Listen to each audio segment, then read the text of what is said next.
Media అందరికీ నా యొక్క నమస్కారం. దాదాపు 8 సంవత్సరాల తర్వాత మెగా డిఎస్సి నోటిఫికేషన్ ఇప్పుడు వచ్చింది. మన రాష్ట్ర ముఖ్యమంత్రి వర్యులు మీడియా అందరికీ నా యొక్క నమస్కారం. దాదాపు 8 సంవత్సరాల తర్వాత మెగా డిఎస్సి నోటిఫికేషన్ ఇప్పుడు వచ్చింది. మన రాష్ట్ర ముఖ్యమంత్రి వర్యులు మొట్టమొదటిసారిగా మెగా డిఎస్సి మీదే సంతకం చేశారు.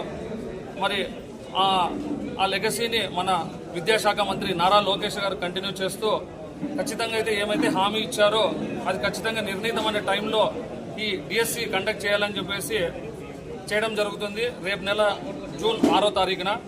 కాబట్టి మన గుంతకల్ నియోజకవర్గంలో స్థానిక ఎమ్మెల్యే శ్రీ గుమ్మనూరు జయరామన్న గారి సహాయ సహకారాలతో మా ఎస్ఆర్ ఎడ్యుకేషన్ సొసైటీ ఆధ్వర్యంలో మోడల్ డిఎస్సి కార్యక్రమం మేము చేపట్టాము.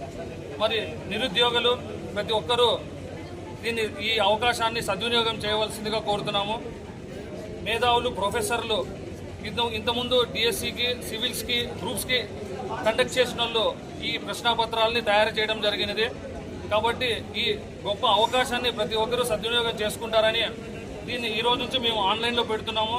సేమ్ మెగా డిఎస్సి అయితే ఎలా నిర్వహిస్తున్నారో ఆ మాదిరిగానే ఉంటుంది. అలాగే ఎంతమంది పాల్గొన్నా కానీ ఒక 10 మందికి ఫస్ట్ ర్యాంకులు వచ్చిన వాళ్ళకి నగదు బహుమతులు కూడా ఇస్తున్నాము. కాబట్టి ప్రతి ఒక్కరూ దీన్ని నిరుద్యోగులంతా ఉద్యోగం సంపాదించుకునేకి, టీచర్లు అవ్వడానికి ఇది ఒక గొప్ప అవకాశము. మాకు ఈ కార్యక్రమానికి సహాయ సహకరించిన మా గౌరవ ఎమ్మెల్యే గారికి కూడా మేము హృదయపూర్వక ధన్యవాదాలు తెలియజేస్తున్నాము. జై హింద్.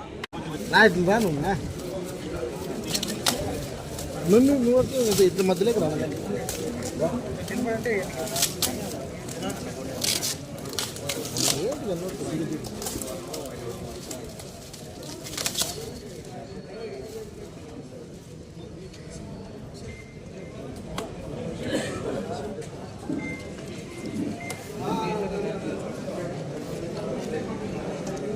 ఒక్కటి తీసుకొని ఒకటి పట్టుకోవాలి అందరికీ.